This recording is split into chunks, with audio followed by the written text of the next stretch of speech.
오늘 우리 어르신들하고 함께 나눌 말씀은 달란트의 비유예요. 저는 비유를 참 좋아합니다.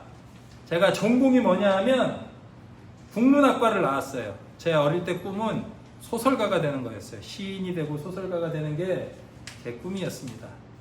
이야기가 참 좋았어요. 그리고 시가 참 좋았어요. 우리 예수님은 신학대학 안 나오셨어요? 대학 학부는 국문과를 나왔고 대학원을 이제 신학을 했어요. 예수님은 제가 보기에 정말 뛰어난 이야기꾼이셨어요. 그리고 참 아름다운 시를 쓰는 시인이었어요. 그래서 저는 문학을 공부하고 싶었어요. 예수님은 항상 이야기할 때 나는 비유가 아니고는 말하지 않았다라고 얘기했는데 그 뜻은 뭐냐 하면은 비유로 이야기했다는 거예요. 비유는 특징이 있어요. 비유의 특징은 뭐냐? 모든 사람들이 각자 자기가 생각한 대로 해석을 하도록 허락해줘요. 수학에는 답이 몇 개 있어요? 1 더하기 2는 4. 1 더하기 1은 2. 이렇게 수학에는 항상 정해진 답이 있고 수학 문제를 푼다는 것은 정해진 답을 분명히 찾아야만 되는 법칙이 있어요. 그런데 문학은 그렇지 않습니다. 문학은 각자가 자기의 경험을 가지고 그 이야기 속에 들어가서 자기의 경험을 풀어놓고 자기의 해석대로 감동을 받으면 그것으로 좋게요. 그래서 문학의 구조는 열린 구조라고 해요. 누구든 들어와서 각자 자기의 인생 경험과 자기의 이야기와 그 이야기 속에 있는 이야기를 서로 만나도록 해주는 거예요. 그런데 중요한 것은 이렇게 자기 식으로 해석을 할 때 중요한 게 있어요. 뭐냐? 그 이야기가 가진 작가의 의도를 잊어버리면 안 된다는 거예요. 예수님은 모든 사람들이 각자 자기의 경험대로 이 진리의 말씀을 스스로 풀어볼 수 있도록 비유로 이야기하셨지만 예수님이 가지고 있었던, 예수님이 표현하고 싶었던 의도는 분명히 있었어요.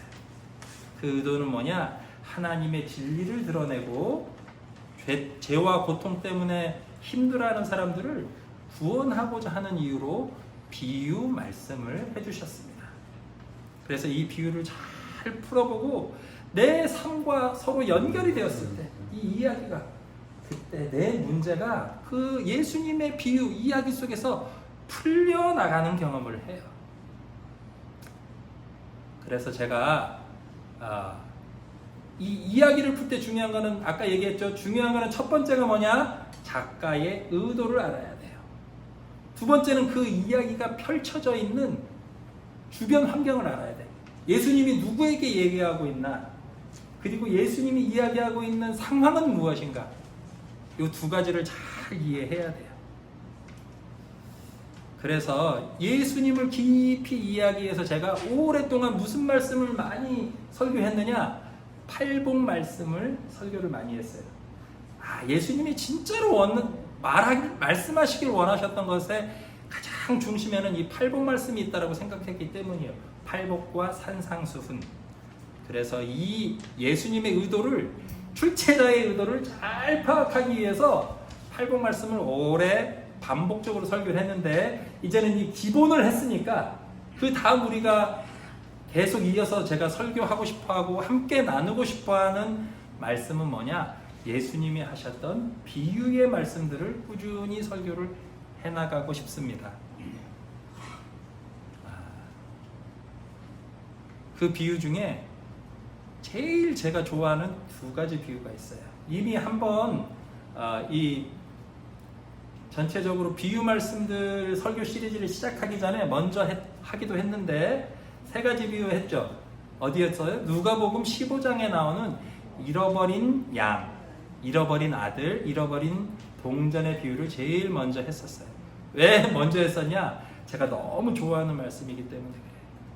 그런데 제 인생에 있어서 누가복음 15장에 있는 잃어버린 것들에 대한 세 가지 비유와 거의 똑같이 중요하게 제 인생을 중요하게 바꾼 비유가 있는데 그건 어디냐? 마태복음 25장에 나오는 세 가지 비유예요. 누가복음의 세 가지 비유, 마태복음의 25장의 세 가지 비유. 근데 전 참 힘들었어요. 이 비유 말씀을 해석할 때마다 왜 이 두 비유에 나오는 하나님의 모습, 예수님이 비유를 통해 드러내고 싶어하는 하나님의 모습이 이렇게 다를까? 누가복음 15장에 잃어버린 것들을 찾는 하나님은 어떤 분이냐? 아무리 죄를 짓고 아무리 나쁜 짓을 해도 누가복음 15장에 나오는 하나님은 어떻게 해요? 사랑해주고 용서해주고 끝까지 그 잃어버린 양을 찾아서, 잃어버린 동전을 찾아서 함께 품어주고 온전하게 만들어주기 위해 애를 쓰는 사랑의 하나님의 모습이 그려져 있어요. 그런데 이 하나님의 모습과 다르게 마태복음 25장에 나오는 하나님의 모습은 어떤가? 반으로 갈라요. 열 처녀 중에 5처녀는 잔치에 들어가고 5처녀는 들어가지 못하게 하고, 또 종들 중에 2종은 잔치에 참여하고 1종은 내어 쫓아요. 이 심판의 하나님이에요. 가르는 하나님, 양과 염소를 갈라놓는 하나님의 모습을 마태복음 25장에서 만나게 됐어요. 하나님은 어떤 분일까? 참 이해하기가 쉽지 않죠.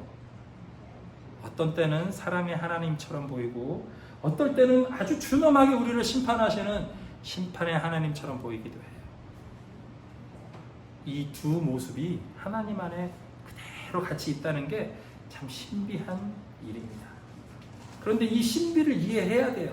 하나님은 무조건 사랑해주는 하나님이면서 동시에 우리들이 최후의 심판받을, 우리 앞에 서실 심판자라는 것도 피할 수 없는 사실이에요. 그래서 제가 이 마태복음 25장에 나오는 비유를 설교를 하기 위해서 며칠 동안 밤새 고민을 했어요. 어떻게 해야 되나. 그런데 어젯밤에 번뜩 생각이 든 거예요. 이 두 말씀이 다른 게 있어요.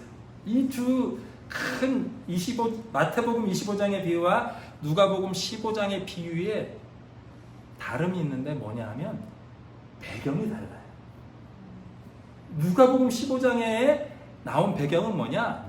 예수님이 세리와 죄인들과 함께 식사를 하고 있는데 바리새인들이 와서 막 비난을 한 거예요. 아니 저렇게 죄인들하고 밥을 먹어. 그때 예수님이 이 잃어버린 것들에 대한 비유를 들었어요. 이 비유의 목적은 뭐냐? 좌절하고 있는 나는 구원받지 못할 거야. 나는 사람들에게 포함되지 못할 거야. 나는 죄인이야 라고 웅크려 있는 죄인과 세리, 따돌림 당하던 사람들을 대상으로 그렇지 않아. 하나님은 너희를 사랑한단다. 너희를 찾아서 목숨을 걸고 빈들로 산으로 계곡으로 뛰어내려가서 잃어버린 양 한 마리를 찾아서 끌고 오는 그분이 바로 하나님이야 라고 이야기하기 위해서 누가복음 15장에 잃어버린 것들에 대한 비유를 이야기하시는 거예요. 자, 그런데 마태복음 25장의 이 심판의 비유의 배경은 뭐냐? 예수님이 이제 예루살렘 성전으로 딱 들어왔어요. 성전 앞에 왔어요. 근데 제자들은 지금 어떤 상태냐? 예수님이 능력을 일으키셔서 이 로마 제국을 무너뜨리고 예수님의 제국을 만들 거다라는 들뜬 기분에 지금 예수님 앞에 와 있어요. 그래서 묻습니다.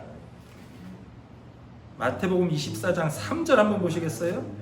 24장 3절에 이렇게 제자들이 묻습니다. 예수께서 감난산 위에 앉으셨을 때에 제자들이 조용히 와서 이르되 우리에게 이르소서 어느 때에 이런 일이 있겠사오며 또 주의 임하심과 세상 끝에는 무슨 징조가 있으리까? 지금 제자들은 예수님이 죽을 거라고는 꿈에도 생각 못해요. 십자가를 질 거라고는 생각 안 하고 있어요. 여기서 세상 끝이라고 말하는 거는 이 로마 제국이 무너지고 나서는 어떤 일이 있겠습니까? 예수님이 이 성전이 무너질 거다라고 얘기했을 때 이 종교 권력, 이 제사장, 사제들이 무너지고 난 다음에는 무슨 일이 있겠습니까? 라고 묻는 거예요. 마음속의 기대는 뭘까요? 그때 제가 어떤 벼슬을 받을 수 있어요? 세베대의 아들의 어머니는 뭐라고 했어요? 내 아들 중에 하나는 좌편에 하나는 우편에 앉게 해주세요. 이런 마음으로 제자들이 모여 있어요. 그 제자들 앞에서 예수님은 말합니다. 너희들은 지금 벼슬을 원하고 이 세상 끝을 말하는데 그 끝에는 준엄한 심판이 기다리고 있다 라고 이야기하고 있어요. 배경이 다릅니다.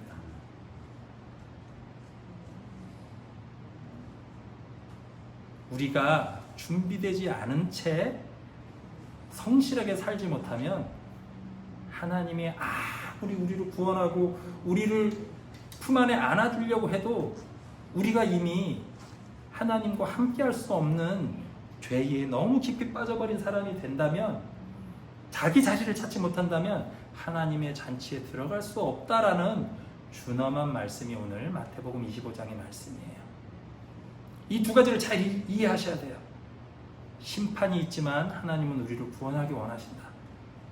그 심판을 준비하는 마음을 우리 오늘은 이 악한 종, 예수님께서 말하는 악한 종의 모습을 통해 함께 나눠보려고 해요. 주인이 달란트를 맡겨놓고 갔어요. 5달란트 받은 사람, 2달란트 받은 사람은 어떻게 했어요? 그 달란트를 가지고 가서 열심히 썼어. 그랬더니 어떻게 됐어요? 달란트가 10달란트가 되고 4달란트가 돼서 주인한테 잘했다, 착하고 충성된 종아 라는 칭찬을 들었어요. 그런데 마지막 종, 1달란트 받았던 종은 어떻게 했어요? 파묻어버렸어요. 근데 오늘 왜 이렇게 파묻었는지 한번 자세히 살펴봅시다. 25장 24절에 이렇게 얘기해요. 잘 들어보세요.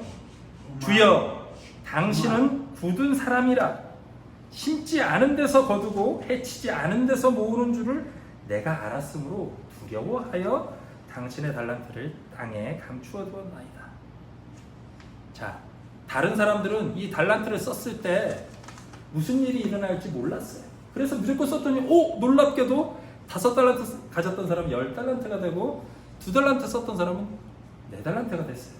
그 사람들은 아무 생각 없이 일을 했어. 그랬더니 착하고 충성된 종아 라고 칭찬을 받았어요. 그런데 이 세 번째 종은 뭔가를 알았어요.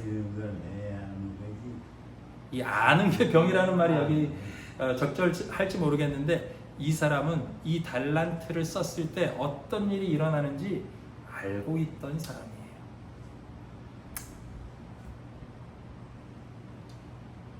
뿌리지 않은 데서 거두고 심지 않은 데서 거두고 해치지 않은 데서 모으는 줄을 알았다 했어요. 이거를 쓴다면 뭔가 놀라운 일이 일어난다는 걸 이 마지막 종은 알았어요. 두려웠어요. 그래서 얼른 그걸 파묻어 버렸어요.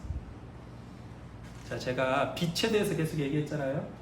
우리 내면에 빛이 곧 이 달란트가 아닐까 저는 생각합니다.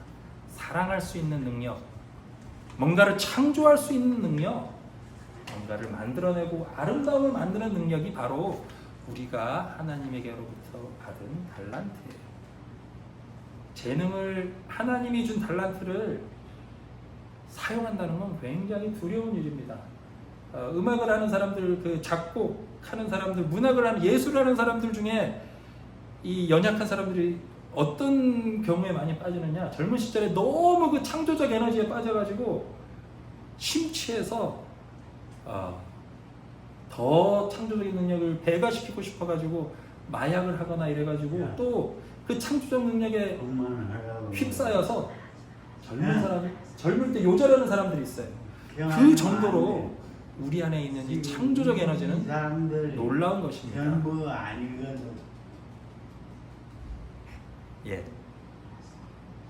이 에너지를 내가 내 걸로 가질 때 가지는 위험이 바로 그거예요. 그래서 이 창조적 에너지를 쓰는 모습들이 있어요.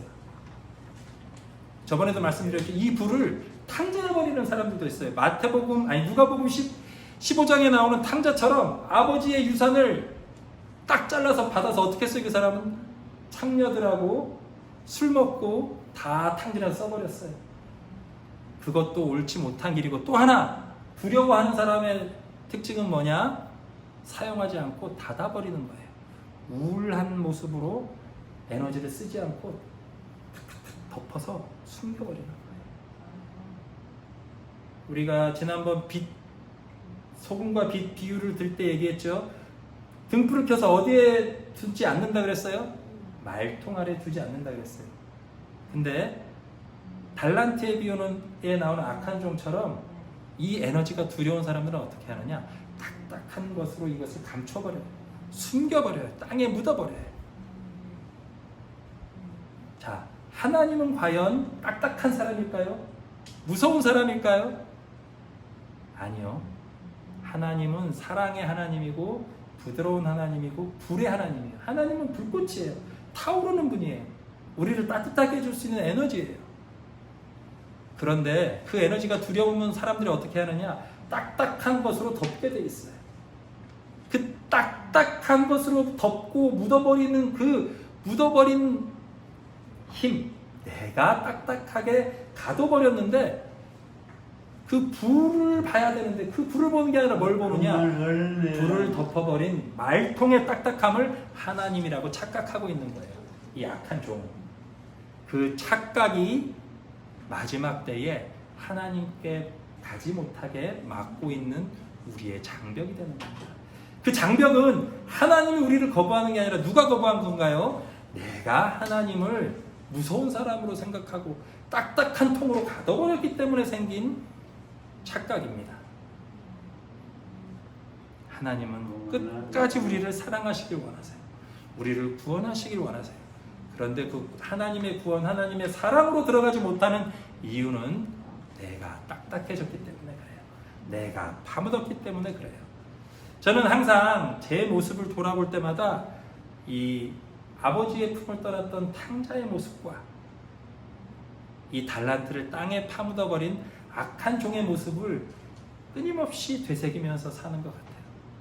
내가 지금 하나님이 준 귀한 힘을 정말 내 쾌락을 위해서 낭비하고 있는 건 아닐까 돌아보고, 또 하나님이 준 놀라운 능력을 땅 속에 파묻어버리고 아무것도 안 하며 살고 있지는 않은가 스스로 자꾸 돌아보게 돼요.